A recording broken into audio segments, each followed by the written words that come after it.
Hello friends, welcome to sports allrounder YouTube channel. பார்த்துட்டல என்ன பார்த்த படம் தான்? S, dragon. பிரதீப் ரங்கநாதன் நடித்த டிராகன் படம் இப்போ தான் பார்த்துட்டு வரேன் தேட்டரில். சுட்ட உங்களுக்காக என்னோட அப்சர்வேஷன் ரிவ்யூ.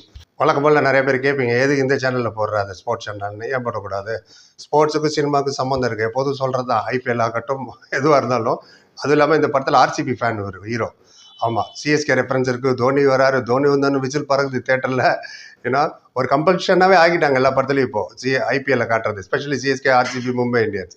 அண்ட் அது மட்டும் இல்லை, இந்த படத்தில் ஹீரோ கிரிக்கெட் விளாட விட்டுப்பார் கிரவுண்டில். அப்போ தான் ஒரு நபரை மீட் பண்ணுவார். அப்படியே அவரோட கேரியரே மாறும். படமே அங்கே தான் மாறுது.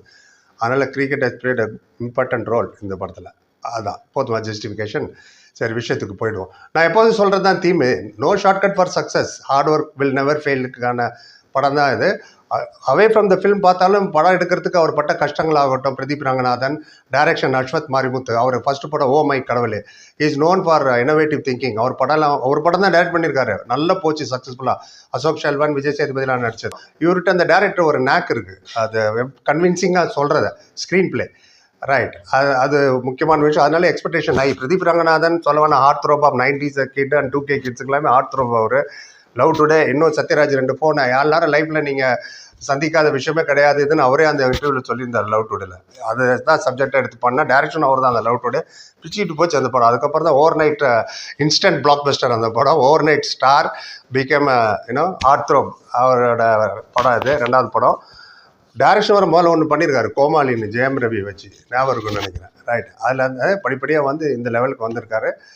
Next Dhanush and Sivakarthikeyan mix பண்ணிங்கன்னா என்ன இருக்குமோ அது அவ்வளோ பார்க்கலாம் நீங்கள். பிரமாதமான ஆக்டிங். லவ் டுடேலையானும் கொஞ்சம் செயற்கையாக இருந்த ஆக்டிங் இப்போ ரொம்ப மெச்சூர்ட் ஆகிடுச்சு ஒரு ஆக்டிங். அவர் எமோஷனல் சீனாட்டும் பிரமாதமாக பண்ணியிருக்காரு. இருக்குது படம்னு. Strong story line, powerful social message, youngster ஸ்டூடெண்ட்ஸுக்கு வேண்டிய கேரியருக்கு வேண்டிய மெசேஜஸ்லாம் சொல்லியிருக்காங்க. ஃபஸ்ட்டு 10 நிமிஷம் கொஞ்சம் லேகாக இருக்கிற மாதிரி தான். அதுவும் என்ன மாதிரி ஆளுக்கு, என்னால் நீங்களாம் பூமர் இருப்பீங்க அப்படி ஒரு வசனமே வருது இல்லை. 6 வருஷம் கழிச்சு திருப்பி காலேஜ் உள்ள ரீஎன்ட்ரிக்கு போவார். அப்போ ப்ரெசென்ட் பசங்க வந்து பிரதீபை பார்த்து ரொம்ப கேட்பாங்க. அவர் அட்வைஸ் பண்ணுவார், ஒழுங்காக படிங்கடா, என்ன மாதிரி சுத்தாதீங்கடான்னு சொல்லும்போது வந்துட்டார் பூமர்ன்னு அவரே சொல்கிறாங்க. அப்போ நான்லாம் யார்?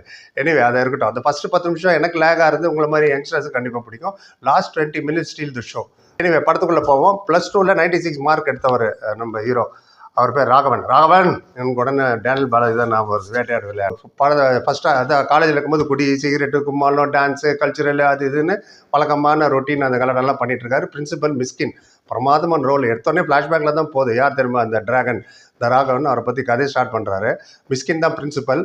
அவர் வந்து அட்வைஸ் பண்ணுவார், இவங்ககிட்ட என்ன பார்த்தாலும் ரெகுலராகவே நீ கிளாஸுக்கு வர மாட்டேங்கிற, உன்னை சஸ்பெண்ட் பண்ணுறேன்னு. கூட இருக்கிற ஃப்ரெண்ட்ஸ் நாங்களும் தான் அரியர் வச்சுருக்கோம், நீ அரியர் வச்சிருக்காங்க, நீலாம் 90% அட்டெண்டன்ஸ், இவன் 2% தான் அட்டெண்டன்ஸ் எடுத்துருவார். நம்ம எல்லாம் கெஞ்சுவாங்க, சரி இன்னொரு சான்ஸ் தரேன், நீ ரெகுலராக வரணும், இனிமேல் ஒரு நாள் கூட லீவ் போடக்கூடாது. இன்னும் எவனுக்கு வேணும் உன் காலேஜ்? இந்த பேட்சை கையில் அவர் கையில் கொடுத்துட்டு போயிடுவார். எனக்கு காலேஜ் வேணாம், 47 அரியர்ஸில் என்னால் கிளியர் பண்ண முடியாதுன்னு. அதுக்கப்புறம் சீட்டிங் பண்ணி அதை பண்ணி லவ் பண்ண ஆரம்பிக்கிறாரு. அதாவது இன்டெலிஜென்ஸ் ஆஃப் டைரக்ஷனுக்கு தான் சொல்கிறேன். வெறும் விஸ்தாரமாக லவ்வாக காட்டாமல் ஸ்ட்ரெயிட்டாகவே ஃபஸ்ட்டு மீட்டிங் அப்பயே காலேஜில் காட்டாங்க அவங்கள. அது காலேஜ் விட்டு வெளில வர்றாரு. வெளியில் ஒரு இடத்துல பப்பில் மீட் பண்ண கூப்பிட்றாங்க. வந்தோடனே நான் கல்யாணம் பண்ணிக்க போகிறேன், வாழ்க்கை வேறு, லவ் வேறு, காலேஜ் இருக்கவனுக்கும் என்ன டைம் கொடுத்துட்டேன், வேலையும் தேடுற மாதிரி இல்லை, சும்மா ஊரை சுற்றிருந்தா சொல்லி எங்கள் அம்மா அப்பா நான் கன்வின்ஸ் பண்ண முடியும்னு. இப்போ ஒரு 4 வருஷமாக லவ் பண்ணிட்டு நீ இப்படி பண்ணுறேன்னு அவர் கத்துவார் வழக்கம் போல் எல்லா ஹீரோ மாதிரி. அவங்க சொல்ல, பிகாஸ் யூஆர் எ ஃபெயிலியர். இதே டைலாக் ஸ்டார்னு ஒரு படத்தில் கவின் சொல்வார். யூஆர் எ ஃபெயிலியர்னும் போது அவருக்கு சுருக்குன்னு ஏறிடும். நம்ம ஃபெயிலியர்ன்ட்டாங்கன்னு. பரமேஸ்வரன், அனுபமா பரமேஸ்வரன் அந்த ரோல் நல்லா நடிச்சிருந்தாங்க. உடனே இவர் அவங்க இதுவும் சொல்லுவாங்க, நான் கட்டி போகிற புருஷனுக்கு 1,20,000 சம்பளம், நீ 0 சம்பளம், எதை நம்பி வர சொல்கிறேன்னு. அதை ரொம்ப இதுவாகி ஒரு ஃப்ரெண்ட்ஸுக்கிட்ட ட்ரிப்ளிங்கில் மேன்ஷனில் ஃப்ரெண்ட்ஸுக்கு அம்மாட்ட போய் சொல்லிட்டு வேலைக்கு போகிறேன்னு மேன்ஷனில் போய் ஃப்ரெண்ட் ரூமில் படுத்துருவார். ஃப்ரெண்ட்ஸுங்கெல்லாம் வேலைக்கு போவாங்க, இவர் மட்டும் அங்கே உட்காந்து குடிச்சிக்கிட்டு பிக் பாஸ் வேறு பார்த்துட்டு இருப்பார். அதில் ஸோ அதெல்லாம் காட்டும்போது எனக்கு கொஞ்சம் இரிட்டேஷனாக இருந்தது ஸ்டார்டிங்கில். ஏன்னா இந்த ஹீரோயின் சொல்கிறது கரெக்டாக தான் சொல்லுவாங்க, வேலைக்கு போகாமல் ஏன்டா சுற்றுறேன்னு. அதுக்கப்புறம் ஃப்ரெண்ட்ஸுக்கிட்ட சொல்லுவாங்க, நான் 1,21,000 எனக்கு வேலை ஒன்று, ஏன்னா 48 அரியர்ஸ் வச்சு ஏன்டா உனக்கு வேலை கொடுப்போம் 1,20,000 கேட்கும்போது. கிரிக்கெட் மேட்ச் ஒன்று விளையாடுறாங்க, ஏதாச்சும் ஒரு கேரக்டர், அதாவது அஸ்வத் மாதிரி முத்துவே நினைக்கிறாரு, கேமியா மாதிரி வராரு. அவர் சொல்கிறாரு, நான் உனக்கு வேலை வாங்கி தரேன். சார் எனக்கு 48 அரியர்ஸ், எனக்கு எப்படி வேலை கிடைக்கும்? எதிர் டீம் ஆளுவர் ஏதாச்சும் அது மேட்ச் பார்க்க வருவார். நான் 35 அரியர், நான் என்ன கார் வச்சிருக்கேன் பார்த்தியா வா அப்படின்னு சொல்லிட்டு அவர் ஒருத்தர் இன்ட்ரடியூஸ் பண்ணி விடுவார். இந்த கன்சல்டன்சிக்கு போ, அவங்களே உன்னை எல்லாம் ஃபேக் சர்டிஃபிகேட்லாம் ரெடி பண்ணி உன்னை கொண்டு போய் பெரிய ஐடி கம்பெனியில் வேலையில் உட்கார வச்சுருவாங்க. அதுக்கப்புறம் மேலே வருது உன் திறமை அப்படின்னு சொல்லி அனுப்புவார். அவர் அதே மாதிரி பண்ணுறாரு.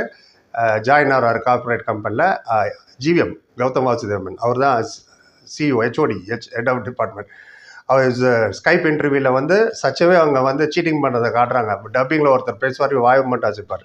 அது ஜஸ்டிஃபை பண்ணுற மாதிரி ஸ்டார்டிங்லேயே ஒரு யூடியூபர் மாதிரி வேறு காட்டுறாங்க ஹீரோவை, பிரதீப்பை. அதெல்லாம் ஃபஸ்ட்டில் வர சில சீன்ஸ் எல்லாம் கடைசியில் நல்ல லீன் கொடுத்தாங்க. இதுக்கு ஏற்ற மாதிரி ஸ்டார்டிங்கில் ஸ்னேகா வேறு வருவாங்க, டாக்டர். ஒரு 5 நிமிஷத்துக்கு அட்வைஸ் பண்ணிட்டு போவாங்க. கடைசியில் அது அந்த கேரக்டருக்கு ரெஃபரன்ஸ் திரும்ப வரும்.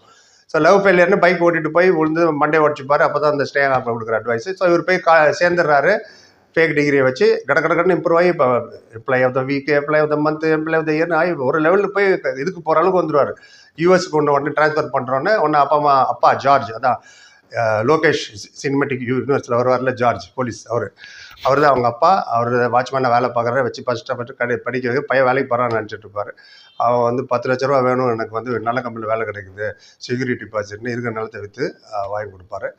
அதுக்கப்புறம் என்னாச்சு, ஜிவிஎம்கிட்ட சேர்ந்துட்டு பெரிய லெவலில் ஆனோன்னா பொண்ணு பார்க்க போவாங்க. கேஎஸ் ரவிக்குமார் அவங்க நல்லா ஒத்துழைச்சிருக்காங்க. கேஎஸ் ரவிக்குமார் ஆகட்டும், கௌதம் வாசுதேவன், மிஸ்கின், இவங்கெல்லாம் ஜாம்பவான் டைரக்ஷனில் உங்களுக்கு தெரியும்.